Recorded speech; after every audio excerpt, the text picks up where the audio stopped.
Welcome again to Football's Global Hub. I am Russ Goldman. This is my match reaction, my 5 takeaways from the Revs draw against Inter Miami on Saturday night at Miami's beautiful new stadium. It'd be nice to get one here in Massachusetts.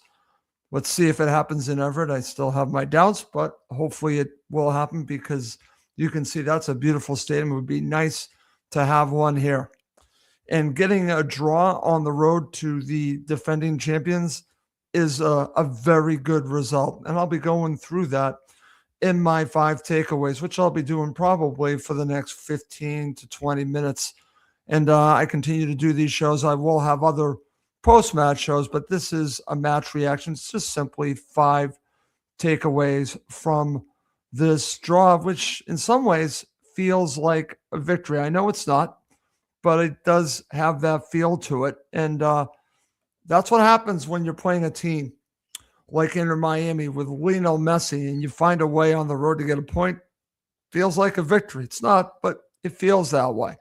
I also want to mention that if you are not subscribing yet to our YouTube channel, please do it at Football Global Hub, youtube.com/@football's Global Hub. There's a Goldman for you. And anyone new to the show will know that a Goldman is a mistake, and I make several of them during the show. So I'll just say it one more time. It's youtube.com/@football's Global Hub. If you want to subscribe on YouTube, doesn't cost you anything, but it just lets you know when we're going live, when I'm going live. And I'll also have other guests joining me as well. So let's get to my opening thoughts. And going into it, you're playing against, like I said, the defending champion, Lionel Messi, Luis Suarez, and some extremely talented players to a venue that they've not gotten a victory in yet. So there's a lot of pressure there. There are expectations going into the match. It actually felt like a playoff game. Atmosphere. That's what was crazy about this. So for me, it was going to be a tough task, but it would also show me something if they could get something out of it. Dare I say, win it? Because I know the expectations going into it were probably fairly low going to that venue in these circumstances. Now, I know the counter argument that I've already heard on other podcasts is that Inter Miami is not firing on all cylinders yet. They're not playing that great. They still have Lionel Messi, still have all that talent. So for me, getting anything is an accomplishment. It totally is. So I think that's the one thing that you want, most importantly, take out of it is that it shows growth. It shows where this club is headed. Now, there are going to be those people, and I am going to be introducing a new segment called Yeah, But Russ, meaning, well, it's good. Yeah, but, the negatives that go along with it, that Inter Miami are not playing well, and there are other teams better in the conference and all this, and maybe it's a false place in the standings right now. It is what it is. As a co-host of a different show would say to me, the table doesn't lie. And the Revs, I believe, are fourth right now. And table doesn't lie. That's where they deserve to be. In fact, I would argue that they should be higher, and they also have a game in hand. So keep that in mind. The Revs are playing very well. It's a process, a culture-building process that is going to take time. But watching a match against a team with Lionel Messi and being able to not stop, but frustrate, make it difficult on this team was extremely encouraging. And I'll get to the style of play at the end of my 5 takeaways. But I wanted to say off the bat, Marko Mitrovic set the Revs up the way that I would have. And it worked extremely well to the point where the Revs actually had a chance to win it in the very end with a chance from Brooklyn Reigns. Just think about that. 2-on-1, and the Revs almost won this match, which would have been a shock to the system to many. But if you watch the entire match, it wouldn't have been a shock because the Revs played very well. Not good, very well against the opponent on the road. All that should be taken into consideration. Yes, the 1-1 draw feels like a victory. It certainly does. Did Inter Miami probably deserve a goal that was called offside? Yeah, I can make that argument, but we'll go back to these calls even out throughout a season.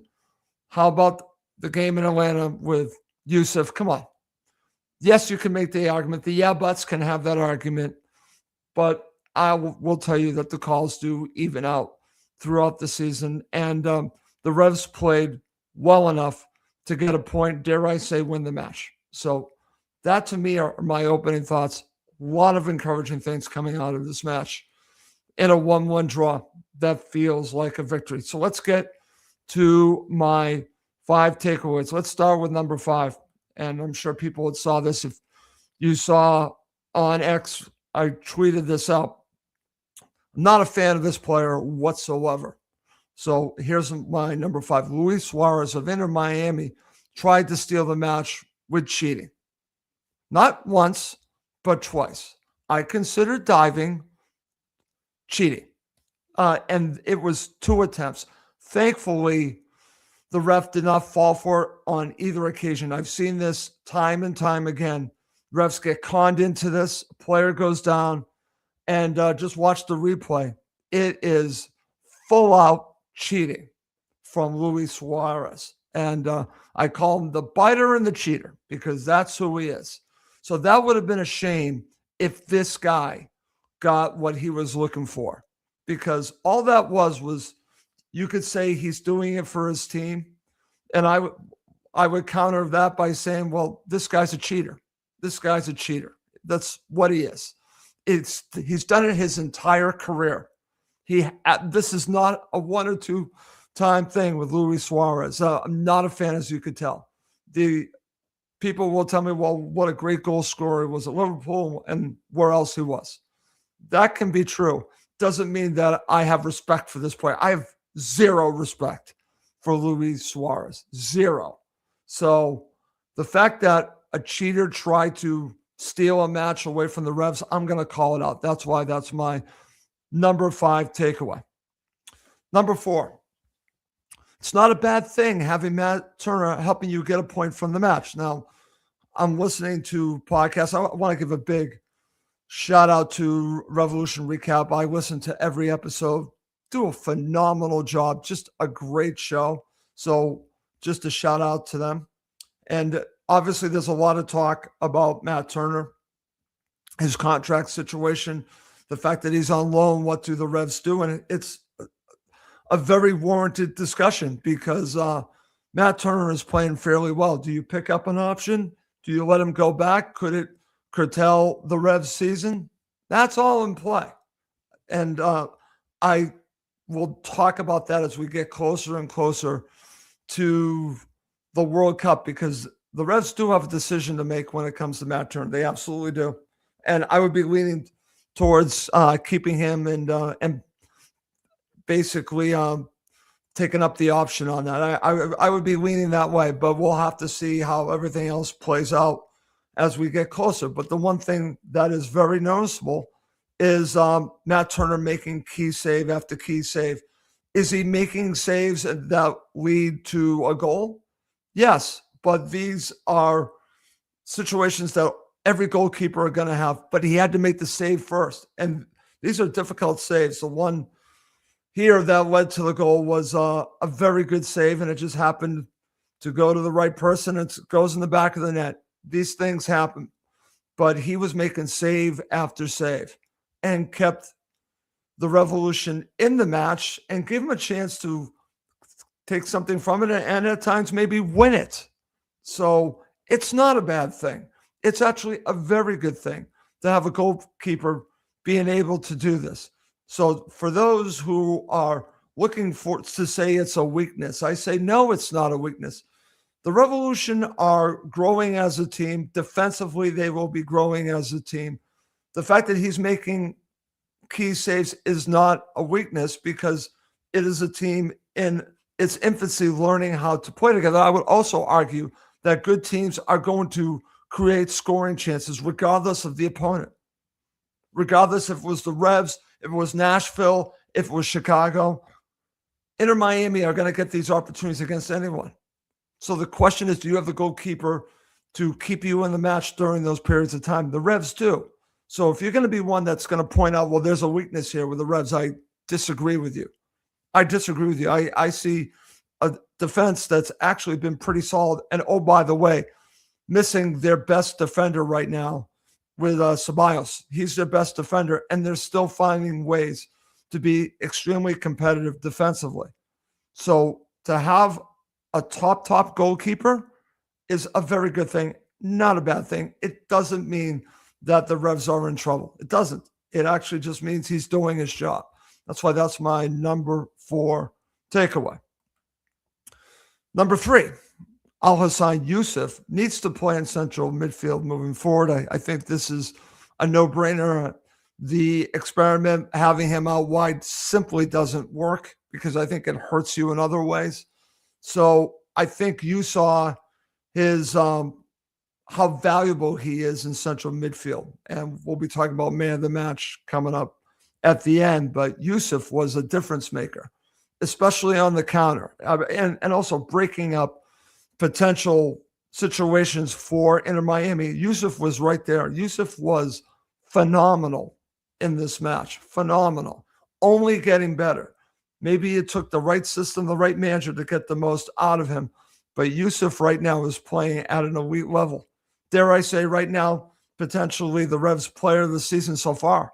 That's how good Al-Hassan Yusuf has been lately. He has been that good. So for me, keep him in central midfield. Brooklyn Reigns is, again, a young player learning his trade with Yusuf. I think that partnership, it's going to take time. And then you throw Matt Polster in there at some point. But I like Yusuf and Reigns together. I do. And I can see the potential that it offers. Do not put him out on left. Regardless of what's going on over there, do not do that. I think it hurts you in other ways. It makes you weaker in central midfield. Keep Yusuf there. That's why that's my number 3 takeaway. Let's go to number 2. The Revs had more than a few chances to score more goals on the counterattack. So the Revs scored a goal from Carlos Heel, and it started off with a situation with Dort Turgeman, and then you have Carlos Heel coming in. They didn't pick him up, and he scores a goal and gave the Revs the lead. But it wasn't just that. The Revs were dangerous a great deal whenever they could get possession, which wasn't often. But I think that was also part of the strategy from Marko Mitrovic, was to make this a counterattacking game, and I thought it worked extremely well. When they were on the counter, you saw 2-on-1s, 3-on-2s. You saw a lot of this. You saw Griffin Yao, unfortunately, needs to practice his shooting because he had a couple of opportunities that he should be at least putting on target that he just skied. Then he had another one that was better later on. Obviously, you have the one at the very end from Brooklyn Reigns, and you have a great shot from Dort Turgeman. I just named you about 5 opportunities to score a goal. You can focus on all the opportunities that Inter Miami had, which was a tremendous amount. Let's just call it what it is. But the Revs' strategy of playing on the counter and giving themselves a chance to score, it worked. They just could not put the ball in the back of the net. But it was effective. So for those who don't think the Revs had a chance to win this match, weren't watching the match. They simply did not see it, or simply are just blinded by stats or blinded by negativity. Why didn't they have more possession? Why didn't the Revs play more on the front foot? I've already heard this, seen this. That's going to lead to my number 1 takeaway.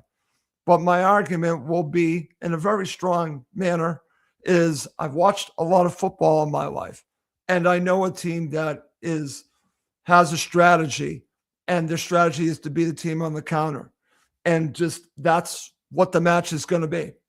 They don't want to have the ball. They want to be able to take the ball away from the opposition when they get their opportunity and go quick and go direct. And you saw that with Matt Turner.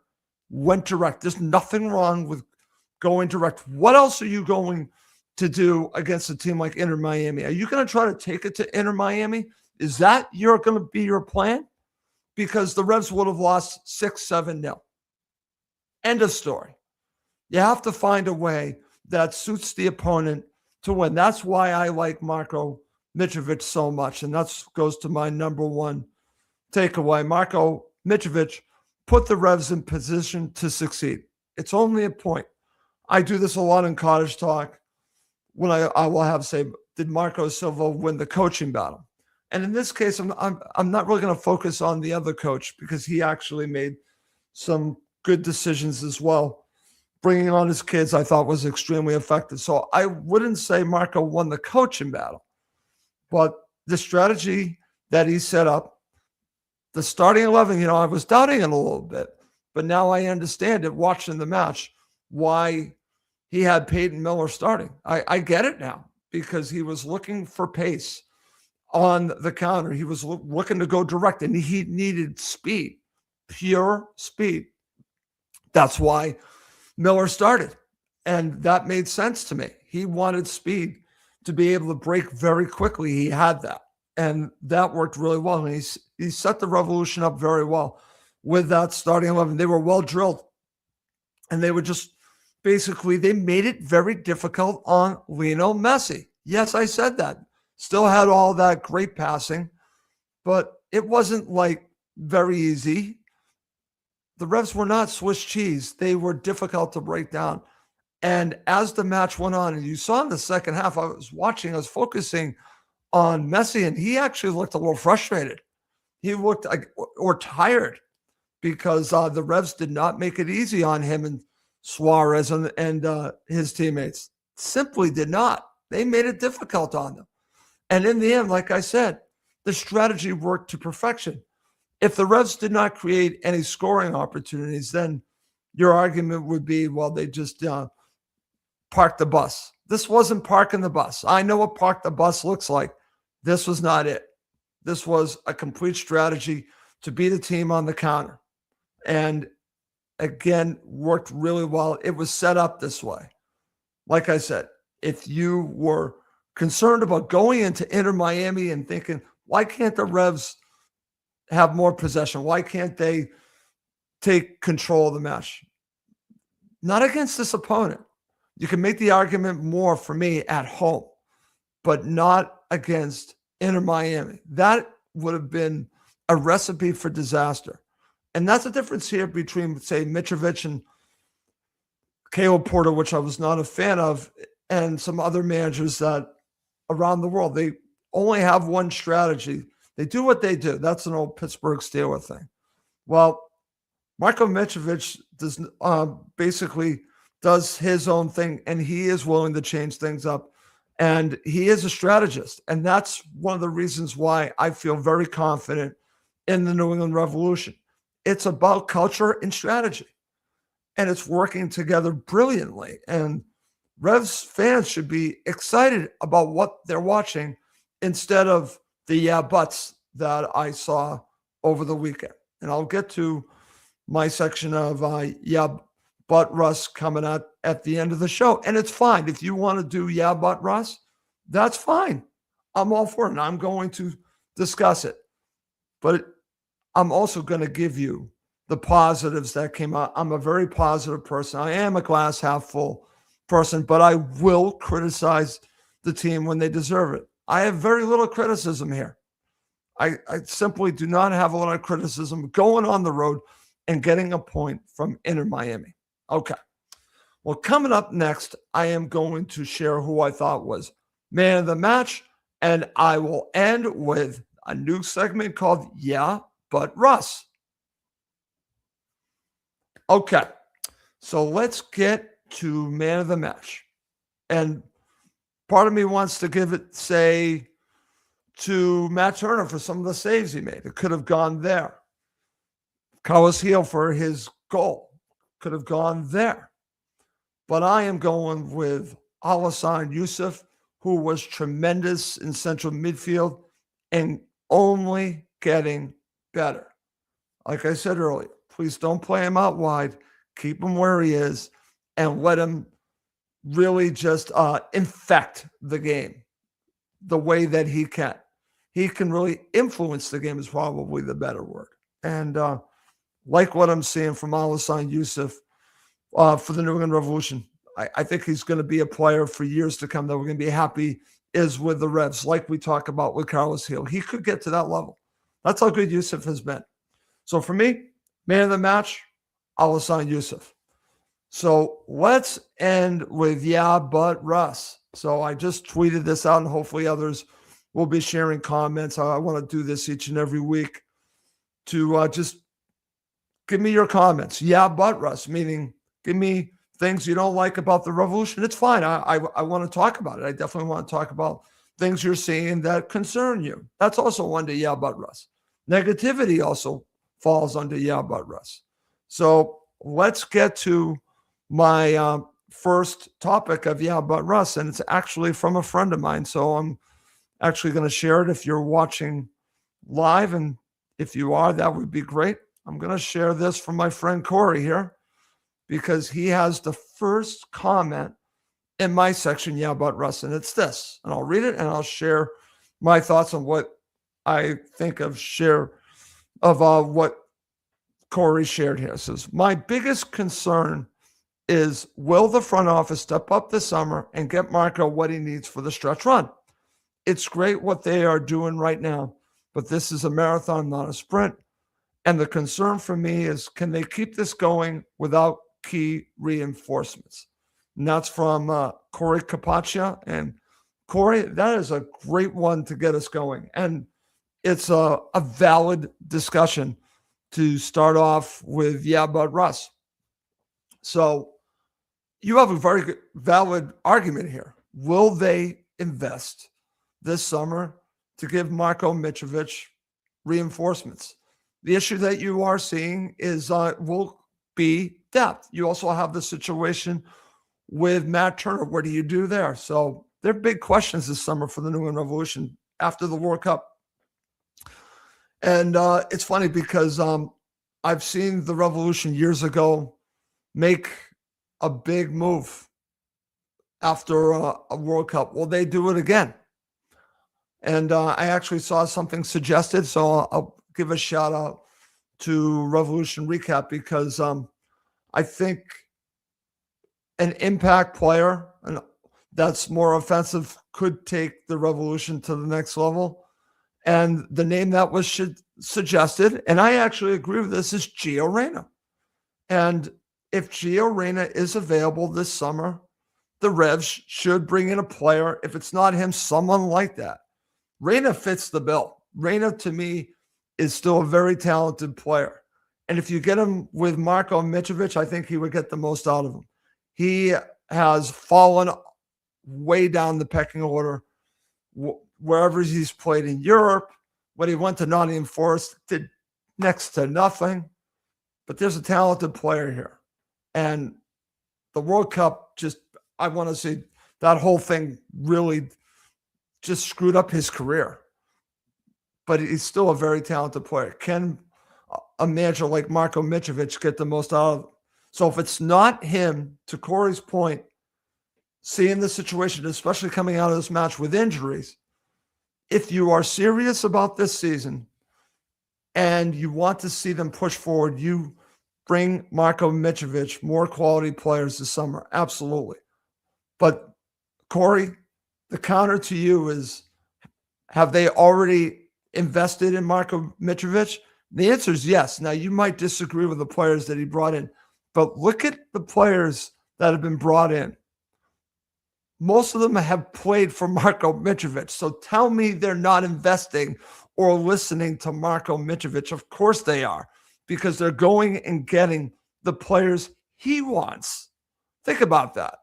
So does Marko Mitrovic have a lot of influence here? The answer is yes, because look at the Griffith Yao. That's a perfect example. It might not be working out great so far. But again, that's a player right out for him. Brooklyn Reigns, Ethan Kohler. I could keep going. There are others too. I mean, there are coming from Marko Mitrovic, working with Marko Mitrovic. So for me, his influence is there.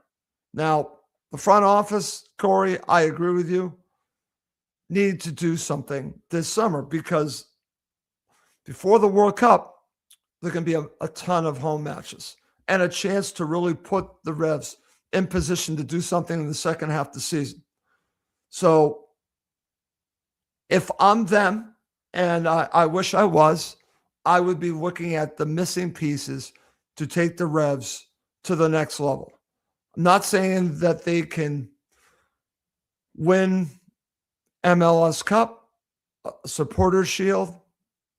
No, I don't think this team is ready for that. In the future, I would say yes. But this season is a building block season. And oh, by the way, people might not like this, but for me, and it drives me nuts, but winning the Supporters Shield is an incredible accomplishment. It really is.